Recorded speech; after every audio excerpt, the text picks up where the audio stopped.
Farzandsizlikdan aziyat chekayotgan oila ko'pincha tushkun kayfiyatga tushib qoladi. Mana shu kayfiyat homilani paydo bo'lishiga ham ta'sir qiladimi? Ta'sir qiladi albatta. Protokol bo'yicha lechena qilamiz. Ya'ni bu yerda urolog, androlog, ginekolog, endokrinolog birgalikda yondashiladi.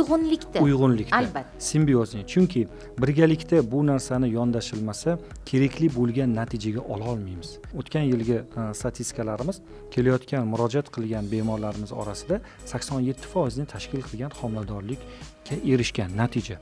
Atigi 13% homiladorlikka erisha olmadi. Buni sababi nimada deb aytadigan bo'lsangiz, genetik kasalliklarning bo'lib qolishi.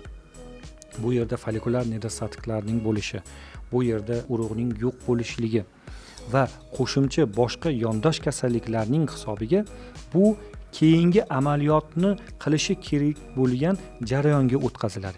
Sun'iy urug'lantirish. Lekin men asla bo'lsinkim, buni statistikasi ham yuqori emas.